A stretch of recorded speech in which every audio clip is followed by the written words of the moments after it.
በስመ አብ ወወልድ ወመንፈስ ቅዱስ አሐዱ አምላክ አሜን። እንደምን አደራችሁ? እንደምን ሰነበታችሁ? ምሕረቱ ብዙ የሚሆን በቸርነቱ ይህንን ጊዜ የሰጠን የጸጋ ሁሉ አምላክ እግዚአብሔር ስሙ የተመሰገነ ይሁን። የትምህርታችን ርዕስ ክርስቶስ ለምን ሰው ሆነ የሚል ነው። የዮሐንስ ወንጌል ምዕራፍ 1 ከቁጥር 1 የዮሐንስ ወንጌል ምዕራፍ 1 ከቁጥር 14 ጀምሮ ያለውን በጸሎት መንፈስ ሆነን እናነባለን። ቃልም ሥጋ ሆነ፣ ጸጋንና እውነትንም ተመልቶ በእኛ አደረ። አንድ ልጅም ከአባቱ ዘንድ እንዳለው ክብር የሆነውን ክብሩን አየን። ሁሉን የያዝ ሁሉን የምትገዛ የጌታችን የመድኃኒታችን የኢየሱስ ክርስቶስ አባት እግዚአብሔር ሆይ እናመሰግንሃለን። በራስህ ያዳንከን፣ እኛን ፍለጋ ከሰማይ ሰማያት የወረድህ፣ ከቅድስት ድንግል ማርያም ከሥጋዋ ሥጋ ከነፍሷ ነፍስ ነስተህ የተወለድህ፣ ምስጢርህ እጹብ፣ ምስጋና ከተመን ከቁጥር በላይ የሆነ እግዚአብሔር በእውነት እናመሰግንሃለን። አንተን በማወቅ የባረከን እግዚአብሔር ዘመኑ የፈላስፎችም ፍልስፍና ባይገባን አንተን ግን ማወቅ ሆኖልናልና በእውነት እናመሰግንሃለን። ከጥፋት ጉድጓድ ያወጣህን፣ ያለቀው ዘመናችንን በቸርነትህ የቀጠልክልን፣ እኔን ሳያዩ አይሙቱ አይለፉ ብለህ በሕይወት ያቆየህን ጌታ እናመሰግንሃለን። ደስታችንን የሰጠህን፣ ደስታም የሆንከን፣ ደስታችንም ለዓለም እንዲያስተጋባ ፊታችንን በቅብዓት ያበራህ እግዚአብሔር ምስጋና ለአንተ እናቀርብልሃለን። የዘወትርም የዘላለምም ጌታችን የሆንከው እግዚአብሔር ለዙፋንህ መናወጥ፣ ለመንግሥትህ እልፈት፣ ለሕልውናህ መጠቅለል የለብህምና በእውነት እናመሰግናለን። እኔን ባሪያህንና በፊትህ ያሉትን እነዚህን ባሪያዎችህን አቤቱ ይቅር በል። ይህችን ሀገር የሚመሯትን መሪዎች ሕዝቦቿንም አቤቱ ይቅር በል። ለዓለም ገዢዎች፣ ለመላው የሰው ዘር ሁሉ ይቅርታህን ከጸባኦት አቤቱ እንድትልክ እንለምንሃለን። ጌታችን ሆይ ማዕድን አሁንም እየዘረጋህ እንደገና እንድታበዛልን፣ በሥጋና በነፍስ የተራቡትን ሁሉ በእንጀራና በቃል በረከት እንድትባርክልን እንለምንሃለን። ጌታ እግዚአብሔር ሆይ ጅምሮቻችንን ሁሉ እንድትፈጽምልን፣ ጅምር ሕፃናት ለወጣትነት፣ ለጉልምስና፣ ለሽምግልና እንዲበቁ፣ ጅምር ራእዮች አገርን፣ ሕዝብና ወገንን እንዲታደጉ፣ ጅምር ፍቅሮች በትዳር በትውልድ እንዲባረኩ አቤቱ እንጸልያለን። የተወደድከ አምላክ እግዚአብሔር ሆይ የሌለንን በልመና ለአንተ ማስታወቅ፣ ያለንን በምስጋና ለአንተ መመስከር እንዲሆንልን አቤቱ እንማልድሃለን። ጌታችን ሆይ ሊመሽ ጀምሯልና መብራትን እንድታበራልን፣ ይህንን ዘመን ለመሻገር አቅም ለማለፍም ብርታት እንድትሆነን አቤቱ እንማጸናለን። በክብር ያረከው የእግዚአብሔር ልጅ ኢየሱስ ክርስቶስ አቤቱ ይቅር በለን። በእጅህ መዳፍ የቀረጽከን የእግዚአብሔር ልጅ ኢየሱስ ክርስቶስ አቤቱ ይቅር በለን። ተስፋ የሰጠህን የእግዚአብሔር ልጅ ኢየሱስ ክርስቶስ አቤቱ ይቅር በለን።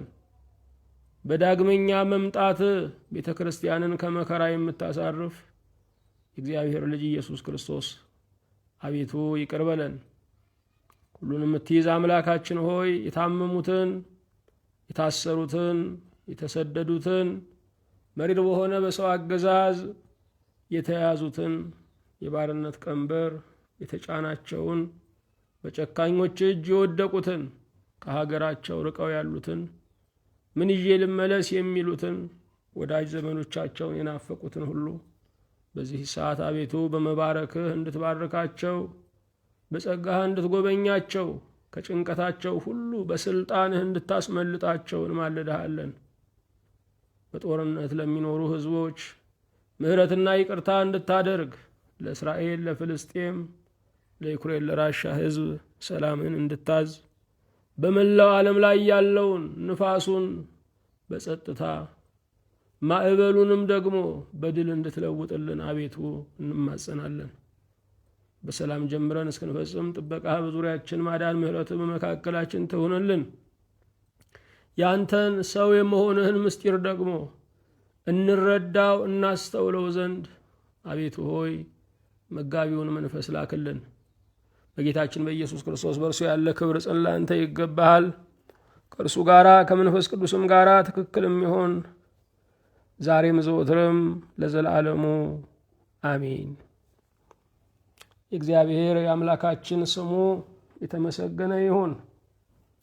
የትምህርታችን ርዕስ ክርስቶስ ለምን ሰው ሆነ የሚል ነው። ብዙዎች በመመረር ለምን ሰው ሆንኩኝ ይላሉ።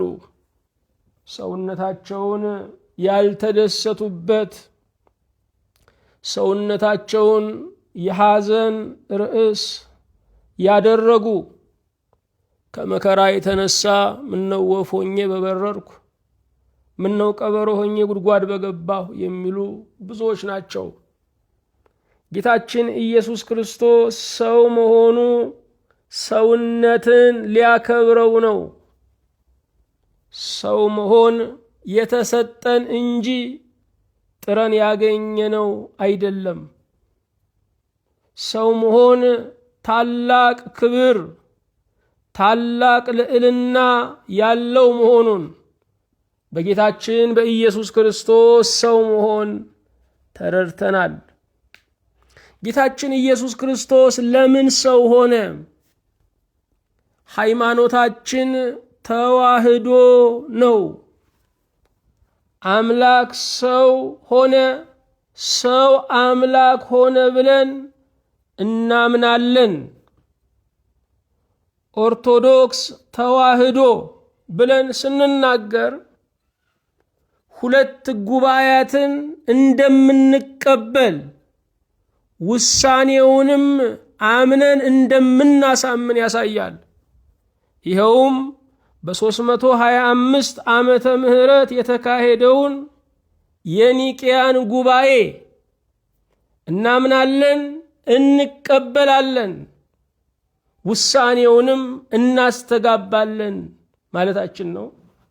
ዳግመኛም በ431 ዓመተ ምህረት በኤፌሶን የተደረገውን ጉባኤ ንስጥሮስን ለማውገዝ የተሰባሰቡትን ዓለም አቀፍ አባቶች የወሰኑትን ውሳኔ እንቀበላለን ማለታችን ነው። ኦርቶዶክስ ማለት ኦርቶ ማለት ቀጥተኛ ርትዕት ማለት ነው። ዶክስ ማለት ደግሞ ሐሳብ፣ እምነት ማለት ነው። ኦርቶዶክስ ማለት ቀጥተኛ ሐሳብ፣ ቀጥተኛ እምነት፣ ቀጥተኛ መንገድ ማለት ነው። ይኸውም በ325 ዓመተ ምህረት በኒቅያ ክርስቲያኖች ራሳቸውን የሰየሙበት ስያሜ ነው። አርዮስን አውግዘው ከለዩ በኋላ የአርዮስ ተከታዮች አርዮሳውያን ሲባሉ፣ ወልድ የባህሪ አምላክ ነው ብለው የተቀበሉ ክርስቲያኖች ደግሞ ኦርቶዶክስ ተብለዋል።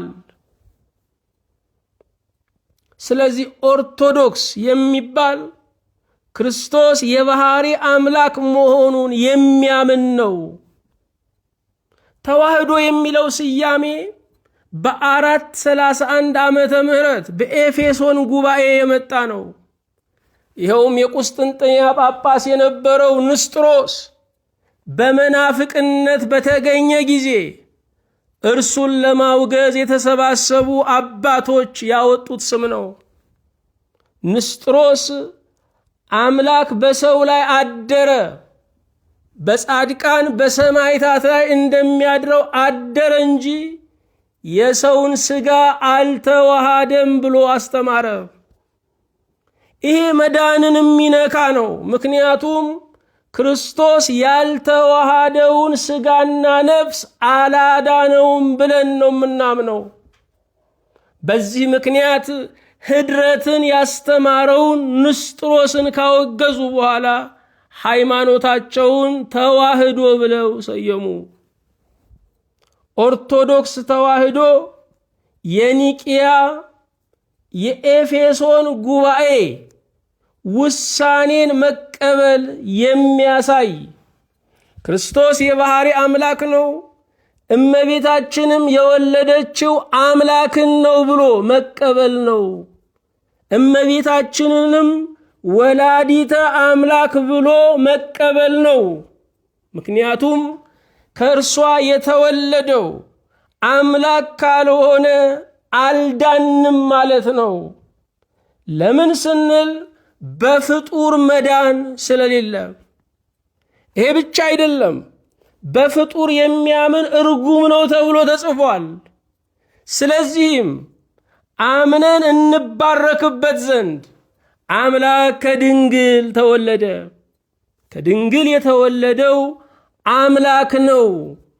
የዳነውም በደመ መለኮት ነው። የዳነውም ሰው በሆነው አምላክ ነው።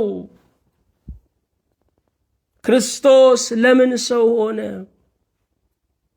ሃይማኖታችን ራሱ የክርስቶስን ሰው መሆን የሚተርክ ነው። ተዋህዶ ነውና የክርስቶስ ሰው መሆን የቤተ ክርስቲያን ታሪክ ሳይሆን ዕለታዊ ሕይወት ነው። ዕለታዊ ስብከት ነው። ዕለታዊ ቅዳሴ ነው። ዕለታዊ አዋጅ ነው። ክርስቶስ ሰው በመሆኑ ድነናል። የክርስትና ሃይማኖት የተመሰረተው በክርስቶስ ሰው መሆን ላይ ነው። የክርስቶስን ሰው መሆን ካልተረዳን፣ ካላመንን፣ ካልመሰከርን ክርስትናችን አደጋ ይገጥመዋል። የክርስቶስ ሰው መሆን የመሰረት ትምህርት ነው። መሰረት ከተናጋ ቤቱ እንደማይጸና የክርስቶስን ሰው መሆን በቅጡ ያልተረዳ ሃይማኖቱ፣ አምልኮቱ፣ ምስክርነቱ የፈረሰ ነው። ክርስቶስ የመጣው ለምንድን ነው? ሊያድነን ነው። ክርስትና በመዳን ላይ የተመሰረተ ሃይማኖት ነው። ክርስትና ድህነትን ጨብጦ የሚጀምር ሃይማኖት ነው። ክርስትና ለመዳን የሚዋጋ ሳይሆን ድህነቱን ላለማስነጠቅ የሚታገል ነው። ክርስትና ነፃነትን ለማግኘት ሳይሆን ነፃነቱን ላለማስነካት የሚጥር የሚታገል የሚጋደል ሃይማኖት ነው። ወርቅን ላለማሰረቅና ወርቅን ለማግኘት የሚደረግ ተጋድሎ ለየራስ ነው። እኛ ወርቅ ክርስቶስን አግኝተናል። ወርቅ መዳንን አግኝተናል። ምንም የሥጋ ጥያቄዎች ቢኖሩብንም የዘላለም ጥያቄያችን ተመልሶልናል። ከዘላለም መልሳችን አንጻር የጊዜው ጥያቄያችን ቢመለስም ባይመለስም ቁም ነገር የለውም። ምክንያቱም በምድር ላይ ጥያቄውም መልሱም ያልፋሉና፣ ረሃቡም ጥጋቡም፣ በሽታውም ጤናውም፣ መዋረዱም ክብሩም ሁሉም ያልፋሉ። የዘላለም ሕይወትን አግኝተናል። ይሄውም በጌታችን በኢየሱስ ክርስቶስ ሰው መሆን ነው። የጌታችን የኢየሱስ ክርስቶስን ሰው መሆን ማሰብ አለብን። አንዳንድ ሰዎች ሰው መሆኑን አስበው የሰው መሆኑን ዋጋ፣ የሰው መሆኑን ግብ፣ ድህነትን ሊረሱ ይችላሉ። በዚህ ምክንያት እምነትም ምግባርም ሊያጡ ይችላሉ። ሌሎች ደግሞ ድህነቱን አንጠልጥለው ይዘው ጥቅሙን ተቆራኝተው ያዳነውን ሊረሱ እንዴት ሰው ሆነ የሚለውን እጹብ ትንታኔ ሊዘነጉ ይችላሉ። ስለዚህም መዳንን ከመናገራችን በፊት ክርስቶስ ሰው መሆኑን ማወቅ መገንዘብ አለብን። ጌታችን በመለኮታዊ ስልጣኑ ሊያድነን ይችላል። ከዙፋን ሳይወርድ ቃል ተናግሮ ሊያድነን ይችላል። ሁሉን ቻይነቱ አይጠረጠርም። ታዲያ ለምን ከሰማይ ወረደ? ለምን ከድንግል ተወለደ? ለምን መዋረድን መረጠ? ፍቅሩንና ትህትናውን ሊገልጥልን ነው። ፍቅርና ትህትናንም ጌጥ ሊያደርግልን ነው። የምትድኑት ከጭንቀት ከመከራ እርስ በርስ ከመጠፋፋት የምትድኑት በፍቅር በትህትና ነው ሊለን ነው። ቃል ወደ ምድር የመጣበት ሥጋም ወደ መንበረ ሥላሴ የወጣበት ነው የክርስቶስ ሰው መሆን። የክርስቶስ ሰው መሆን ቃል ወደ ምድር የወረደበት፣ ሥጋም ወደ መንበረ ሥላሴ የወጣበት ነው። ቃል ሰው መሆኑ ውርደቱ ነው። ሥጋ አምላክ መሆኑ ግን ክብሩ ነው።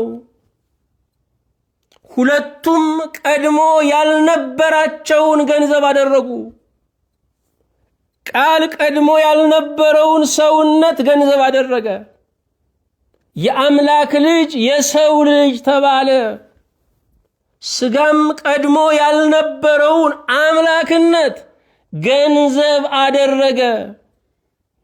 ተዋህዶ አንዱ የአንዱን ርስት የወረሰበት ነው። ቃል ርስቱ ሁሉን ቻይነት፣ አምላክነት፣ ዘላለማዊነት፣ አዳኝነት ነው። ይህንን ሥጋ ገንዘብ አደረገ። የሥጋ ርስቱ ደግሞ ድህነት፣ መከራ፣ ስቃይ፣ ሞት ነው። ይህንን ርስት ለቃል አወረሰ። ቃል ሥጋ ለብሶ በለበሰው ሥጋ ሞተ። ሥጋም በተዋሃደው መለኮት አዳኝ ተብሎ ተጠራ። አዳም ሆይ አፈር ነህና ወደ አፈር ትመለሳለህ፣ መሬት ነህና ወደ መሬት ትመለሳለህ ተብሎ የተፈረደበት ሥጋችን በተዋህዶ ከመላእክት ከመናብርት ከስልጣናት በላይ በሥላሴ ዙፋን ላይ ተቀመጠ። እጅግ የተዋረደው የሰው ሥጋ አለ ልክ ከፍ ከፍ አለ። የክርስቶስ ሰው መሆን ለእርሱ ውርደት፣ ለእኛ ግን ክብር ነው። ተዋህዶ የቃልና የሥጋ ተዋህዶ ለሰው ልጅ መመኪያ ነው። እኛ ኢትዮጵያውያን እዛ ናሳ የሚባል ተቋም ውስጥ የሚሰራ ኢትዮጵያዊ አለን ብለን እንኮራለን። አንድ ውድድር ላይ ያሸነፈ ሩቅ አገር ስሙ የሚጠራ በእሱ እንኮራለን። ከዚያ ሁሉ በላይ በመንበረ ሥላሴ የእኛ ሥጋ ተቀምጧል። ወደ ሰማይ ቀና ብለን ስንመለከት በመንበረ ሥላሴ ላይ የእኛ ሥጋ በክብር ተቀምጧል። ተዋህዶ የሰው ልጅ መመኪያ ነው። ይህ ብቻ አይደለም። የቃልና የሥጋ ተዋህዶ ዘለዓለማዊ በሆነ መጠን የሰውና የእግዚአብሔር ኅብረትም ዘላለማዊ ይሆናል። በእኛና በእግዚአብሔር መካከል ያለው የአንድነቱ መጠበቂያ ማሰሪያው ተዋህዶ ነው። ተዋህዶው እኛና እግዚአብሔር የተዋሃድንበት፣ ኅብረት ያገኘንበት፣ ላንወጣ የገባንበት፣ ላንዋረድ የከበርንበት ነው። ክርስቶስ ሰው ሆነ። በእውነት ደስ ሊለን ይገባል። ክርስቶስ ሰው ባይሆን ኖሮ ከገነት እንደወጣን እንቀር ነበረ። እንደባከንን፣ እንደባዘንን፣ እንዳዘንን፣ እንደተንከራተትን፣ እንደተጋደልን፣ እንደተጠፋፋን እንቀር ነበረ። አዳም ዕፀ በለስ በልቶ ያመጣብን መከራ አልቆ የሚቆም አልነበረም። እንደ ዝናብ ዘንቦ የሚያባራ አልነበረም። እንደ ምንጭ ፈልቆ የሚነጥፍ አልነበረም። ጌታችን ኢየሱስ ክርስቶስ ተወልዶ የሞት ካሳ ባይሆንልን ኖሮ፣ ኃጢአትን ባይሽርልን ኖሮ የአዳም ኃጢአት እስከዚች ቀን ድረስ የመፍሰስ አቅም ነበረው። ጌታችን ኢየሱስ ክርስቶስ ሰው በመሆኑ መከራችንን፣ ኃጢአታችንን፣ ሞትና ፍርዳችንን ገደበው። ክርስቶስ ሰው ባይሆን ኖሮ ከገነት እንደወጣን እንቀር ነበረ። ገነት ቢያጧት ተዋግተው የሚያስመልሷት አይደለችም። የሰው ልጅ በበደለበት ችሎታው የመጽደቅ ችሎታ የለውም። በታመመበት አቅሙ የመፈወስ አቅም የለውም። ስለዚህም አዳኝ አስፈለገው።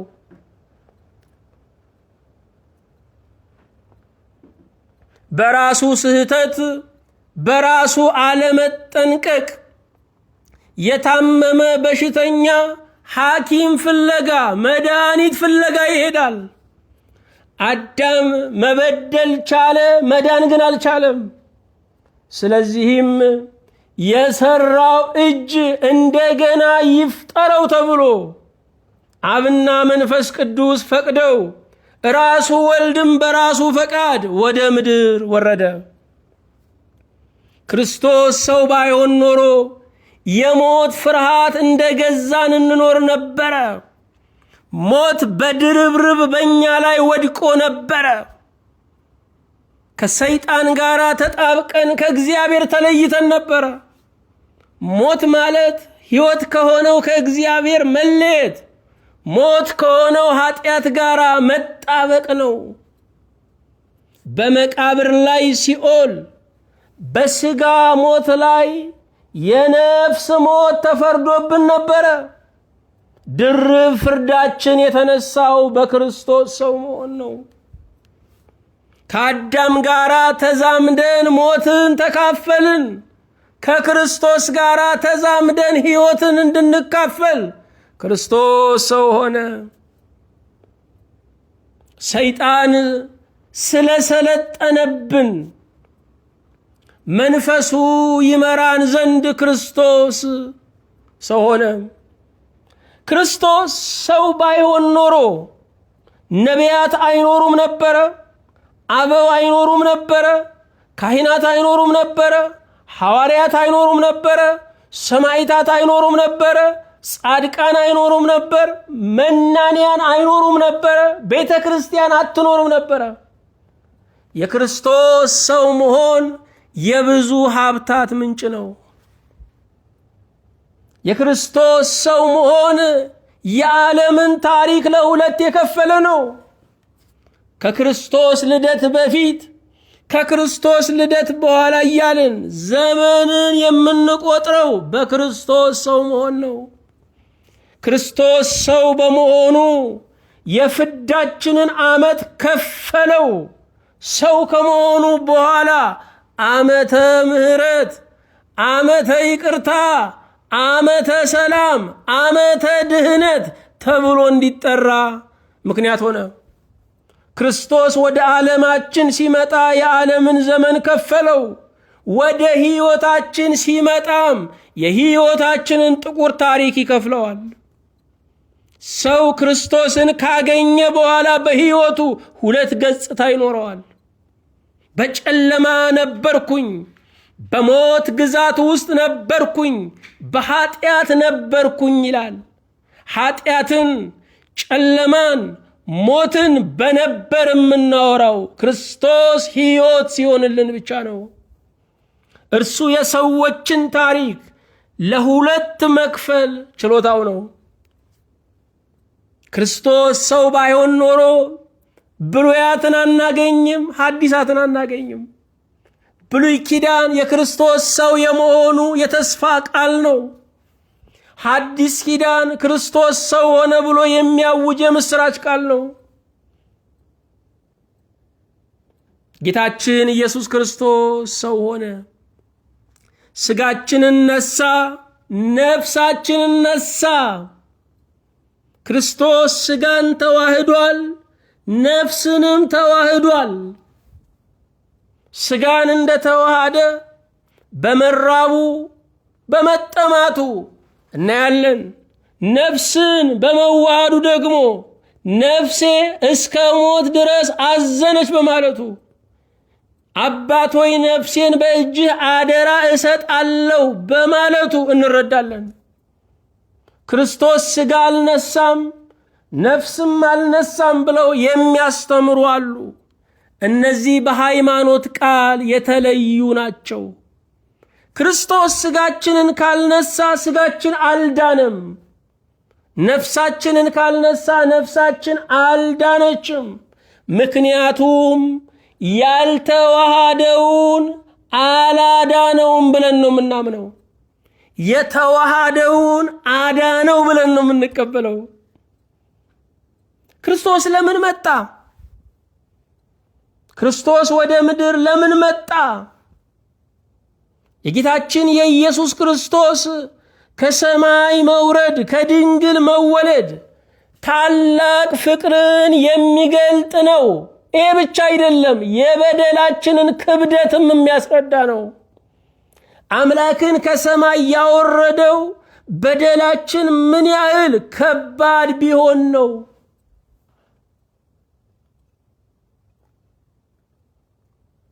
ምናልባት አዳም አንድ ቅጠል በጠሰ፣ አንድ ፍሬ በላ ብለን ነገሩን እናቀለው ይሆናል። አይደለም። ሰው ከሰይጣን ጋር ምክር የገባበት ነው። የሥላሴን ዙፋን ነጥቆ ከሰይጣን ጋር እገዛለሁ ብሎ ያቀደበት ነው። ቃኤን ወንድሙን የገደለበት መነሻ ነው የአዳም ኃጢአት። በሰብአ ትካት ላይ የወረደው መከራ መነሻው ይሄው ነው። በሰብአ ሰዶም ላይ የወረደው መከራ መነሻው ይሄ ነው። የኃጢአት መነሻ ድፍድፉ ነው። ስለዚህ የክርስቶስ ሰው መሆን የፍቅሩን ታላቅነት ብቻ አይደለም፣ የበደላችንን ክብደትም የሚያሳይ ነው። የሰው ልጅ ለዘመናት ከክርስቶስ ሰው መሆን በፊት የእግዚአብሔርን ስሙን እንኳ ሊጠራ አልቻለም ነበረ። በክርስቶስ ሰው መሆን ግን እግዚአብሔር ዘመዴ ነው ለማለት በቃ። ለዚህ ነው የአገራችን ባለቅኔ አብ ካልሰጠኝ ብዬ ምን ነው መናደዴ፣ ለወልድ አልነግርም ወይ ለሥጋ ዘመዴ ያለው። ስሙን ሊጠራው ያልቻለው የሰው ልጅ እግዚአብሔር ዘመዴ ነው ለማለት በቃ። ጌታችን ኢየሱስ ክርስቶስ ለምን ሰው ሆነ? ይህንን ትምህርት በብዙ ጥልቀት ለማየት ጊዜው አይኖረንም። ነገር ግን ዋና ዋና ነጥቦችን ነው የምናየው። ይህንን ትምህርት በጥልቀት ለማየት አቅማችን ደካማ ነው። የተሻሉ ሊቃውንት፣ የተሻሉ አባቶች፣ የተሻሉ መምህራን እንዲናገሩ መቀስቀሻ ነው የሚሆነው። እግዚአብሔር እንደገለጠልን መጠን እንደሚያስፈልገን መጠን ክርስቶስ ለምን ሰው ሆነ የሚል 40 ምክንያት ነው የምንጠቅሰው። አንደኛ ሕጉን ፈጽሞ ሊያሳየን ነው። የሰው ልጅ ኃጢአትን ለመስራት አምላካዊ እርዳታ አይፈልግም። ጽድቅን ለመስራት ግን አቅም የለኝም ይላል። ለኃጢአት አቅም የለኝም ያላለ የሰው ልጅ ለጽድቅ ግን አቅም የለኝም ይላል። ሰው ያለ ሰይጣን ጎትጓችነት በራሱ ኃጢአትን የመስራት አቅም አለው። ያለ ሰይጣን ረዳትነት የመበደል አቅም አለው። ያለ መንፈስ ቅዱስ ረዳትነት ግን ጽድቅን መስራት አይቻለውም። ስለዚህም የሰው ልጅ ጽድቅን ለመስራት ፈቃዱ ነው የተፈለገው። ኃይሉ የመንፈስ ቅዱስ ነው። ጌታችን ሰው የሆነው ሕጉን ፈጽሞ ሊያሳየን ነው። ሕጉ የወጣው ከእግዚአብሔር ነው። የሰው ልጅ ደግሞ ከሥጋ ድካሙ ከውድቀት ባህሪው የተነሳ ሕጉን መፈጸም አልቻለም። ከእግዚአብሔር ቃል የወጣ ሳይፈጸም አይቀርምና፣ ከእግዚአብሔር አፍ የወጣ ሳይፈጸም አይቀርምና ራሱ እግዚአብሔር ሥጋ ለብሶ ሕግን ፈጸመ። በዚህም የራሱን ሕግ አከበረ። በጌታችን በኢየሱስ ክርስቶስ ሰው መሆን ሕጉም ሥጋም ድነዋል።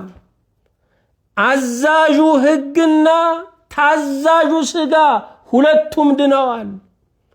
ሕጉም ያዛል እንጂ መፈጸም ባለመቻሉ ክብሩን አላገኘም ነበረ። ሥጋም ይታዘዛል እንጂ መፈጸም ባለመቻሉ በጸጸት ይኖር ነበረ። ጌታችን ኢየሱስ ክርስቶስ ሰው በመሆኑ ኃይልን ላከና ሥጋም ሕግን እንዲፈጽም ሕጉም ከመሻር እንዲድን አደረገው። ስለዚህ በጌታችን በኢየሱስ ክርስቶስ ሰው መሆን ሕጉና ሥጋ ድነዋል ማለት ነው። በሮሜ 8 ቁጥር 3 ላይ እንዲህ ይላል፣ ከሥጋ የተነሳ ስለደከመ ለሕግ ያልተቻለውን እግዚአብሔር የገዛ ልጁን በኃጢአተኛ ሥጋ ምሳሌ በኃጢአትም ምክንያት ልኮ አድርጓልና እንደ መንፈስ ፈቃድ እንጂ እንደ ሥጋ ፈቃድ በማንመላለስ በእኛ የሕግ ትእዛዝ ይፈጸም ዘንድ ኃጢአትን በሥጋ ኮነነ ይላል። ስለዚህ ጌታችን ኢየሱስ ክርስቶስ ሰው የሆነው ሕጉን ፈጽሞ ሊያሳየን ነው። ሕጉ ከእግዚአብሔር አፍ የወጣ ነውና ከአፉ የወጣው ግድ ፍጻሜ ማግኘት ስለነበረበት ራሱ ሥጋ ለብሶ ሕግን ሁሉ ፈጸመ። ለእኛም ሕግን የምንፈጽምበትን አቅም ሰጠ። ክርስቶስ ለምን ሰው ሆነ? ሁለተኛው ለአዳም የሰጠውን ቃል ኪዳን ለመፈጸም ነው።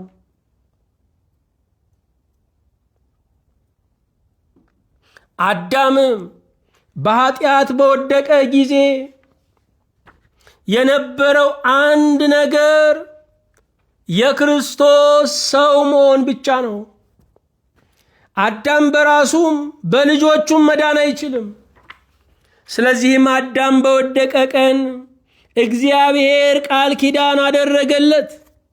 በዘፍጥረት ምዕራፍ 3 ቁጥር 15 ላይ በአንተና በሴቲቱ መካከል በዘርህና በዘሯም መካከል ጠላትነትን አደርጋለሁ።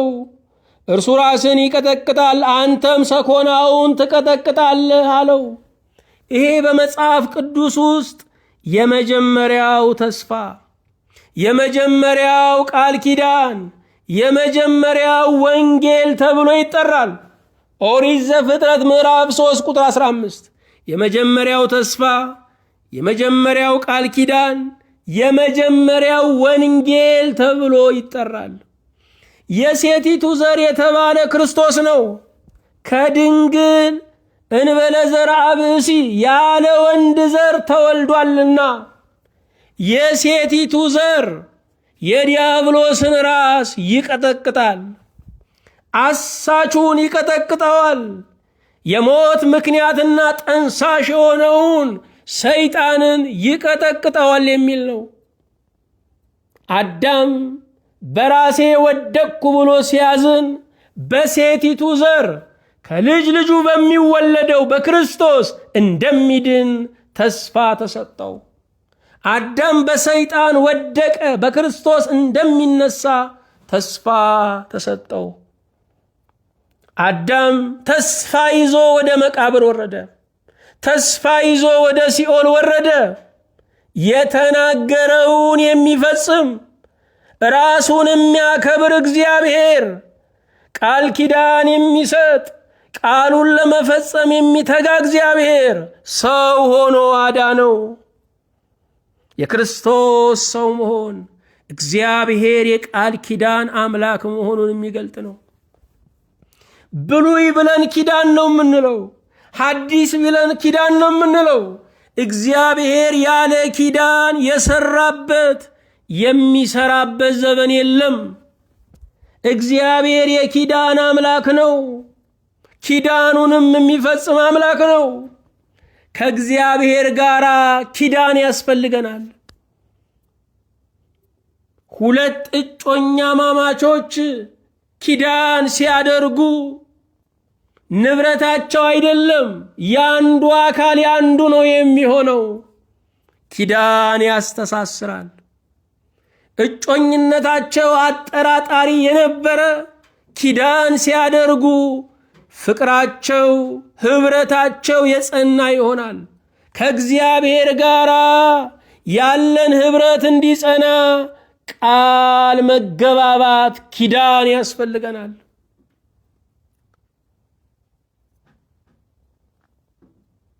እግዚአብሔር የሚያደርግልን በኪዳኑ መሰረት ነው።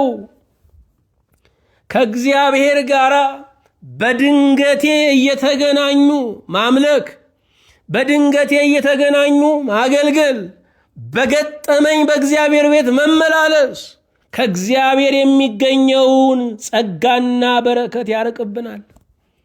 የእግዚአብሔር የጸጋውና የበረከቱ ተካፋይ ለመሆን እግዚአብሔር ሳይሰፍር መንፈሱን በእኛ ላይ እንዲያፈሰው ቃል ኪዳን ያስፈልጋል። አገልግሎት ቃል ኪዳን ያስፈልገዋል። ቢመችም ባይመችም ለመቀጠል ቃል ኪዳን ያግዛል። እግዚአብሔር የቃል ኪዳን አምላክ ነው። ክርስቶስ ሰው የሆነው ቃሉን ለመፈጸም ኪዳኑን ለመፈጸም ነው። ሶስተኛ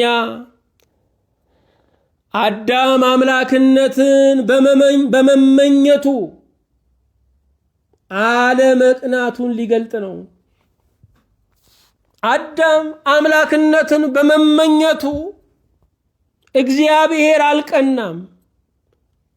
እግዚአብሔር መንግሥቴን ላጣ ነው ብሎ አልተጠራጠረም።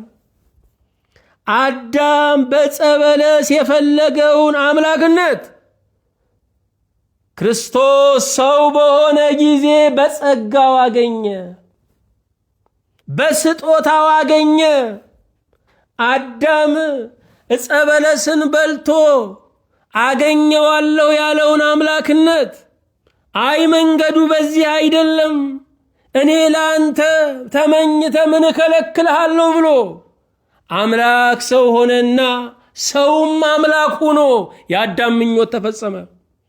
በአዳም መንገድ አይደለም የተፈጸመው፣ በእግዚአብሔር ቸርነት።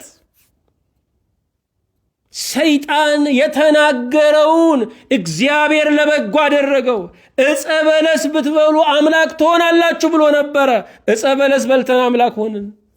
በእግዚአብሔር ቸርነት ነገርን ወደ በጎ በሚለውጥ አምላክ፣ የሰይጣንን ክፉ ትንቢት ወደ በጎ በሚለውጥ አምላክ። አንዳንድ ጊዜ ተመችቷችኋል፣ ምን አለባችሁ እናንተማ አላችሁ ስንባል እንበሳጫለን። ሰው አላወቀልኝም ብለን እናዝናለን። ነገር ግን እንደ ትንቢት እንቁጠረው፣ እግዚአብሔር ያደርገዋል።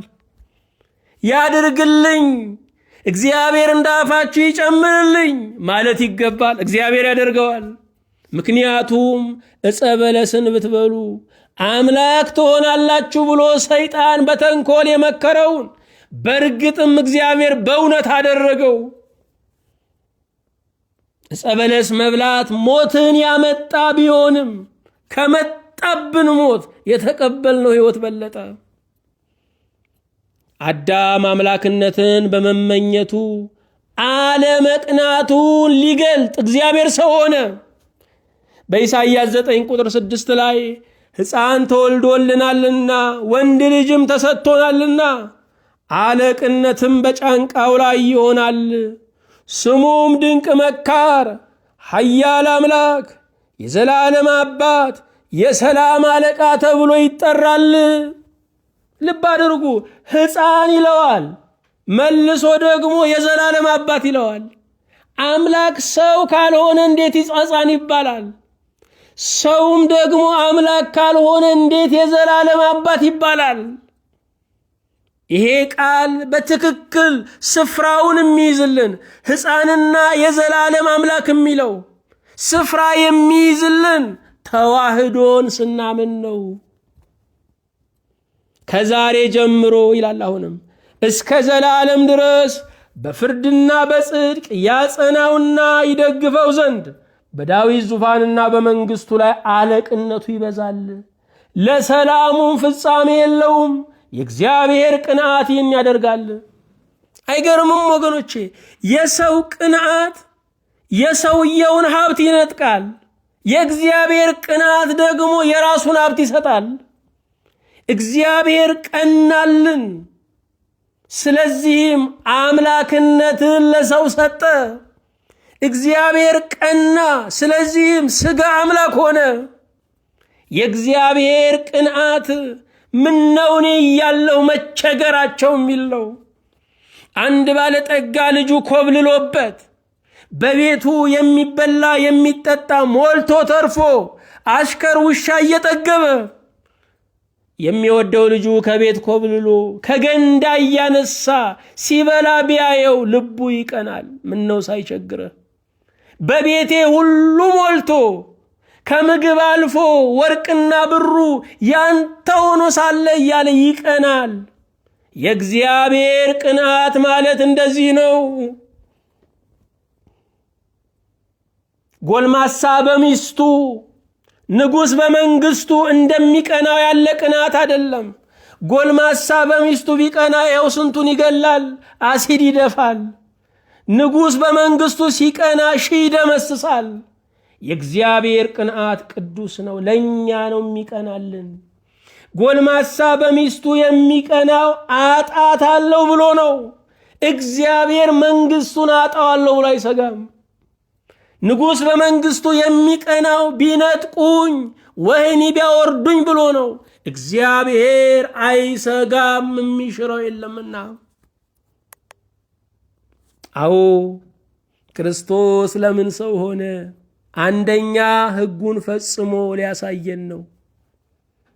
እግዚአብሔር ሕግን ሰጠ ለሰው ልጆች፣ ሕጉ መፈጸም አልቻለም። ታዲያ የማይፈጸም ነገርን አዞ ለምንድን ነው ሕጉን እግዚአብሔር ያዋረደው እንዳይባል ራሱ ሥጋ ለብሶ በእኛ ሥጋ ሕግን ፈጸመ። በዚህም ራሱን አከበረ። የማይፈጸም አዋጅ ለምን ያውጃሉ ከተባለ ያወጀው አካል ይናቃል። እግዚአብሔር ወርዶ የሰውን ሥጋ ለብሶ ሕግን ሁሉ በመፈጸም ከአፉ የወጣውን ቃል አከበረ። ሥጋም ደግሞ የመታዘዝ ምኞት ነበረው፣ አቅም ግን አልነበረውም። ስለዚህም ሥጋን ከጸጸት አልታዘዝኩም ከሚል ሕመም ሊያድነው ክርስቶስ ሰው ሆነ። የመፈጸሚያ ኃይሉን የመፈጸሚያ አቅሙን መንፈሱን ላከ። በዚህም ሕግ ከመሻር ሥጋም ሻሪ ከመሆን ሁለቱንም አዳነ። ሁለተኛ ክርስቶስ ለምን ሰው ሆነ? የሰጠውን ቃል ኪዳን ለመፈጸም ነው። ለአዳም ከልጅ ልጅ ተወልጄ አድንሃለሁ ብሎ ነበረ። የሴቲቱ ዘር የእባቡን ራስ እንደሚቀጠቅጥ ተጽፎ ነበረ። ስለዚህም ክርስቶስ ሰው ሆነና ተስፋን ፈጸመ፣ ቃል ኪዳኑን አከበረ። ዛሬም እግዚአብሔር በቃሉ ታማኝ አምላክ ነው። እግዚአብሔር የእሳት ላንቃ ነው። በምን ይያዛል? በቃሉ ይያዛል። እግዚአብሔር ተናገረ ማለት አደረገ ማለት ነው። በእኛ ንግግርና በእኛ ተግባር መካከል ብዙ መፋረሶች አሉ፣ ብዙ ፈተናዎች አሉ። እግዚአብሔር ግን መጨረሻው ላይ ቆሞ ይጀምራል፣ ፍጻሜው ላይ ቆሞ ይናገራል። እግዚአብሔር ያለውን ያደርጋል። ክብር ምስጋና ለእርሱ ይሁን። ሦስተኛ፣ አሁንም ክርስቶስ ለምን ሰው ሆነ? አዳም አምላክነትን በመመኘቱ አለመቅናቱን ሊገልጥ ነው። እንደውም ቀናና ሰው አምላክ እንዲሆን የሰው ሥጋ ከመሬት በታች የተፈረደበት በመንበረ ሥላሴ እንዲቀመጥ አደረገ። የክርስቶስ ሰው መሆን እጹብ ምስጢር ነው። የክርስቶስ ሰው መሆን የልባችን ትምክህት ነው። የክርስቶስ ሰው መሆን ለምን ሰው ሆንኩኝ ለሚለው ጥያቄያችን መልስ ነው። ትምህርታችንን እንቀጥላለን።